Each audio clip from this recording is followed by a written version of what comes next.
Well, welcome back, everybody. We're tailgating, and we're once again going to have a topic. But first, I want to say I'm Bruce. We're with Daryl, with Marcus. Today, we want to talk about the WNBA. Give you our thoughts and opinions on it because I don't know what you guys are thinking, but I'm seeing more and more about the WNBA than I've ever seen, or women's basketball than I've ever seen. I was up at the Cowboys Stadium, and in the what do you call the where you get the food and all that, the little stores. They had it on TV with the WNBA. I thought that was fabulous. What do you guys have you been noticing more and more attention recently? Yeah, I mean, for me personally, I think it's been an explosion, right? I think, when you look at the WNBA, it's been around just under 30 years. And I think the first couple of years, there was a little hype there, right? Us being Daryl and I being Houston natives, right? The Houston Comets kind of got off to a fast Yeah. start with the likes of Cynthia Cooper and, Daryl, who are some of the other players on that team? Cheryl Swoops, Gerald Oh yeah, I Swoops, remember her. Tina yeah, and Thompson, Tina Thompson, the young and rest in peace. So, I Kim mean, Perrott. yeah. Oh, that's right. It Yeah. was Kim. That's right. That's right. Kim's place. I still remember that name. But yeah, I mean, when you look at where it is today, it's absolutely fantastic because the WNBA it's subsidized by the NBA, right? So Yeah, they yeah. lose money every single year. And because of that fact alone, like these young ladies were on regular commercial flights, right? They're not chartered planes and they didn't get like any prime time airing. But since the immersion of that's this Caitlin Clark and Angel Reese rivalry, Right. like it's just ignited a whole new level of viewership to the WNBA, which I personally think is a good thing because hey, these girls can ball. I don't know, Dara, do you feel any differently?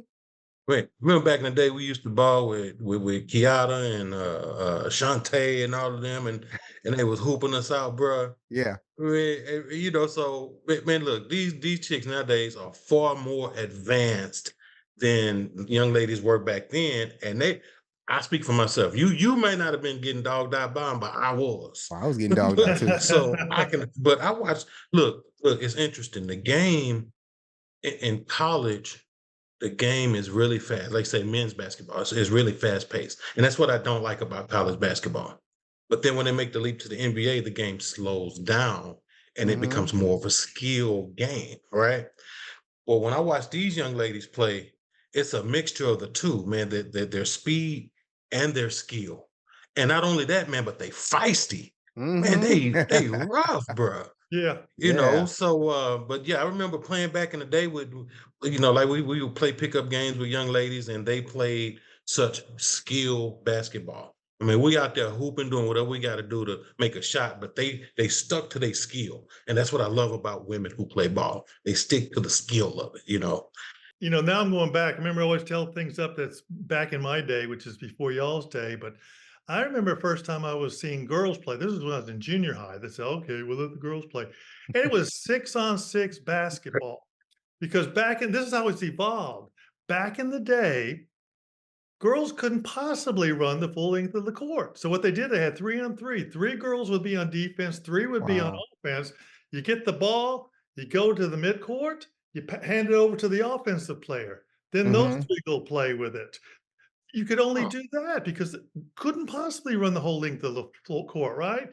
Well, it quickly Right. changed, of course, but gee, that's what I remember back then. But you watch the progression of this, and I don't know if you ever heard of Nancy Lieberman. That was my first time I heard of a Mm. superstar. She was incredible. She played for the Dallas team, back then. There was the WBA, Women's Basketball Association, won the Hmm. Really? WNBA. Oh, okay. And Dallas had a team, and Nancy Lieberman came to Dallas, and she was a superstar. I mean, she played in 2 Olympics.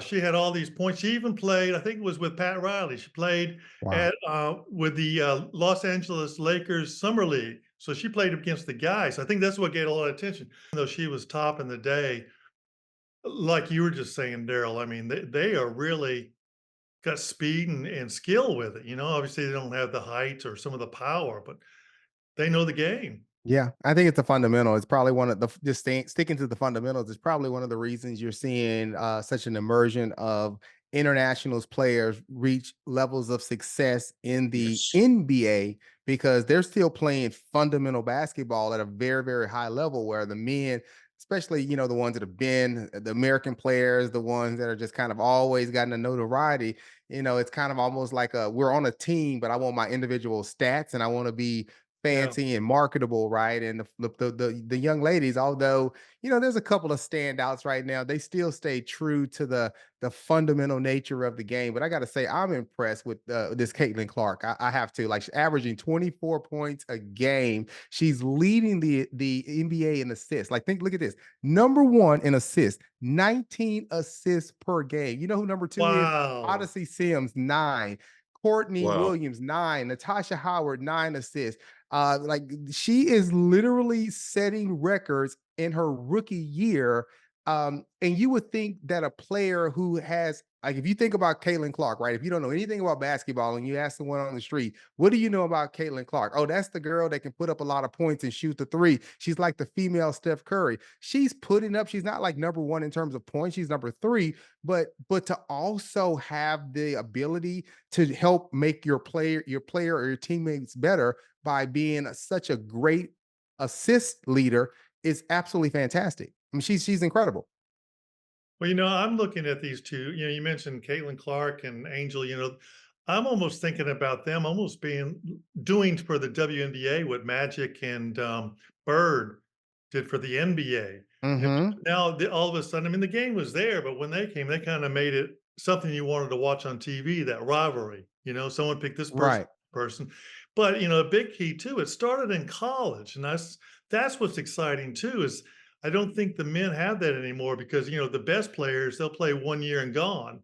So you don't get to watch them grow and develop this rivalry in college. So they already had this ready-made rivalry to take to the pro level. So we're all watching this like we watched Magic and we watched Bird. I think it's Yeah. exciting and making us all want to watch it.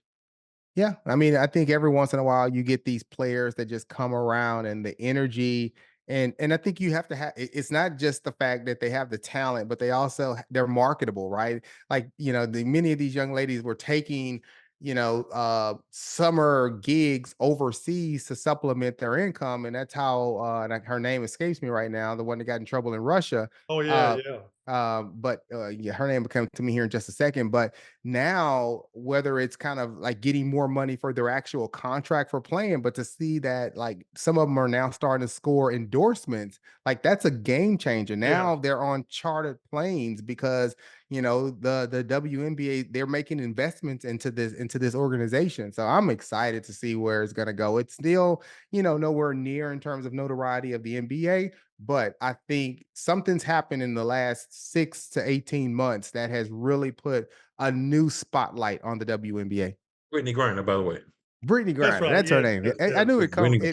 it would come back to me. Yeah, yeah. Yeah. So let me ask y'all this. So you know, again, you bring up the point that we grew up in Houston. We lived in Houston when the WNBA came along and Comets dominated, right?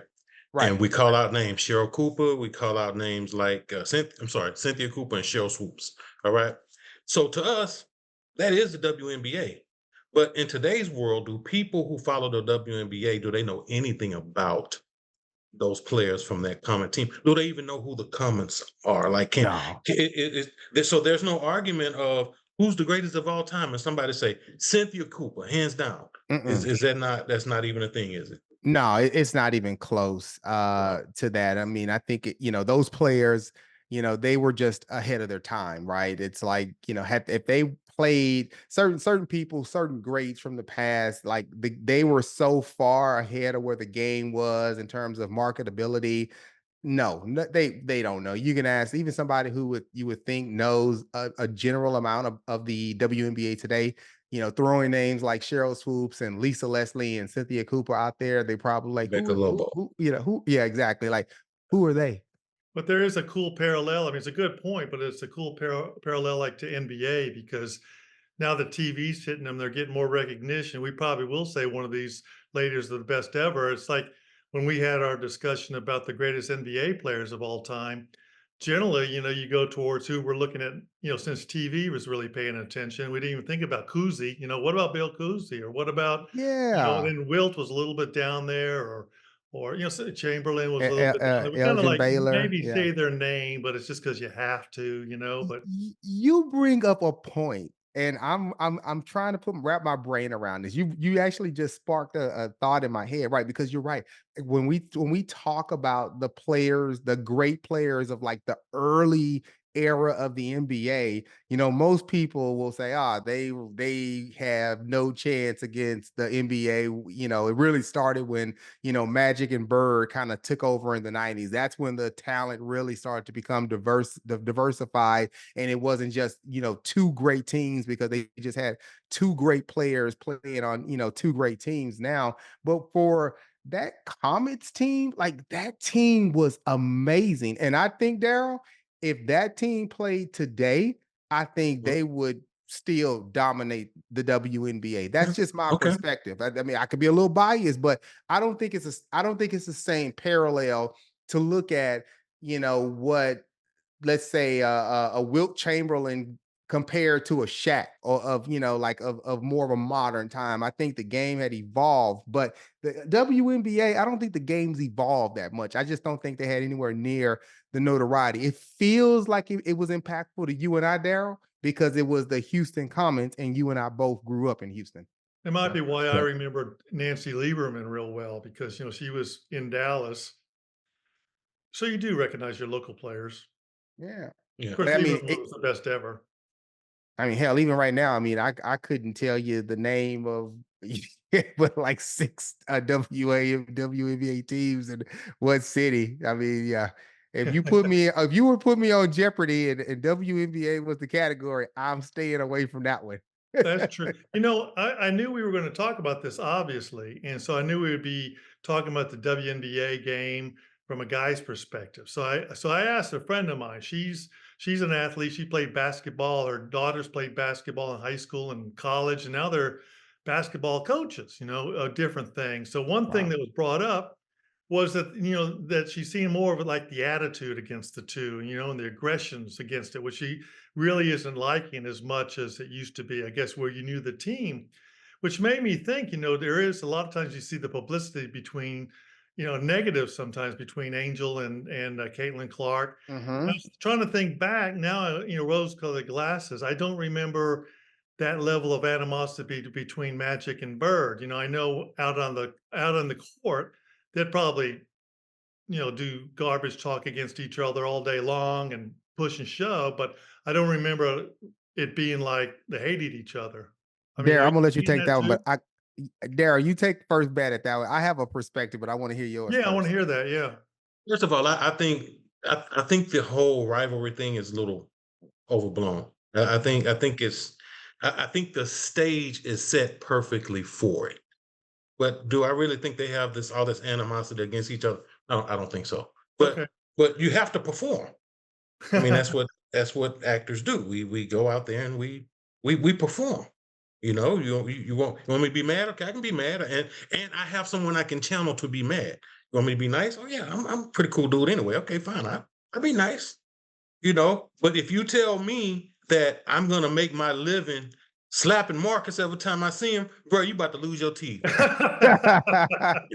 You know, that's that's funny you say that. Back in the day, I remember you won't heard these guys, but back in the day, Jack Benny and some other guy, the comedians on the radio, they had a rivalry and they ate it up. The public ate it up. They took one side or another, and their ratings went way up, but they were best of friends.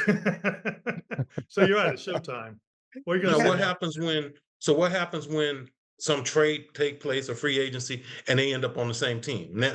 Now, how are we gonna? What stage are we gonna set now? Because the animosity has to grow. I mean, the thrill of it has to expand. Listen, I think we all know that we live in a age of like instant, media coverage, social media. I think a lot of what's portrayed as this rivalry is just, media hyping it up. And it's probably one of the reasons why, again, we're talking about this today, because a year ago, you wouldn't have got three guys like us to get on here and talk about the No. WNBA. I think some of that animosity is kind of manufactured by the press and just how they cover it, because it's ratings, right? And no, and everybody loves a good rivalry, no matter what. We love to see a good rivalry, and I think also, it's also the girls. They know that by creating this brand, listen, by creating this brand or this perception that there's this little frenemy or this animosity tension going on between, it sells tickets, it gets Yeah. viewership. So I think the girls are smart enough to know that let's get a little intense in here, let's show some intensity on the floor, because it's finally starting to get us some attention, right? That this is what it's going to get more people, more diverse groups watching these games, is because they're not just a bunch of, young ladies just shooting the ball and just doing the basic fundamental. People also want to see the entertainment. The girls can't dunk. They can't do these big alley oops like the guys can. Some of them can, but not most of them, Not the right? same. Right. So having a little bit of tension and animosity, not animosity. I think tension is the right word. I think it's good for the game, and it's also good for ticket sales and viewership. Nope. Good point. Good point. It's like a good Excellent. movie, isn't it? Yeah. Oh yeah. Gotta have your protagonist. Yeah. Antagonist and a protagonist. Yes, right. You have to have that, or where's the story? Yeah. See, Daryl, I'm using some of those words from Fur High School. It worked out for us. God dog. I know, Well, right? I gotta say too, before we go, I gotta tell you, I was looking some things of the Nancy Lieberman. And so I'm just gonna give her a promo to say it's like 5 years ago, she was doing a TED Talk. That's what I watched. It's phenomenal. I mean, just look up Nancy Lieberman's TED Talk. It's about 15 minutes long, but it goes beyond just basketball. I mean, she's a basketball player, but it's really was talking about believing in yourself. Hmm. No one else can no one else can tell me who I am or what I do. No one else can tell Daryl, who you are, what you're doing. Same thing for you, Marcus. So, I mean, she does very good job of showing how she knew she was going to be the greatest ever. She kind of Wow. tells who helped her along the way. Some of it just surprised me. Donnie Nelson from the Mavericks, stepped up and helped her. Muhammad Ali, she's talking about how he helped her and all that. And, when she was not, anyway, I won't tell you all about the story, but it's a really interesting story about how to believe in yourself, and Nancy bringing it out to Lieberman. any of you guys out there who watch it. Nancy Lieberman, huh? Nickname Lady Magic. Lady Magic after Magic Johnson a little bit, yeah. Yeah, okay. Okay. I see you, Bruce. Oh, this is what we love, Bruce. Bruce brings up them gems that go back a little further than me and Daryl can reach down to get. We appreciate that, man, because that's where it all starts, man. You got to know your history. Well, you do, yeah, yeah. One more thing, guys. Who's your favorite right now? Between Angel and Caitlin. Oh, you want to pick between them two? Okay. Oh, you talking about just in the WNBA in general? Yeah. Ooh, ooh, I'm going to go. I'm going to go with, and hopefully I'm pronouncing her name right. It's Asia Wilson. I figured. I Okay, figured. and earlier in the thing, I was rattling out some stats. Those were some stats from the most recent game. Actually, Caitlin is still the assist leader, but it's 8.2 assist a game. But in terms of points per game, it's Asia Wilson at 27, and rebounds per game, it's Asia Wilson at 12 per game. So she's leading the league, and actually, she's leading the league in blocks. So she's leading the league in three primary Oh. statistical categories right now by herself. Well, for me, I guess I had to go to Caitlin Clark only because she's the one that brought me to watch some of these games right now. Mhm. And then what do you think, Daryl? I like Angel for reasons not associated with basketball. Thank you. Okay. She's not camera shy. I'll just say that. She's not Okay. camera shy. Yeah, I know, right? Sorry. Anyway, leave any comments below, your thoughts about the WNBA, and tell us if you agree with this or if you got any other favorite players. But subscribe and like it, and we'll see you next time. So thanks. See you later.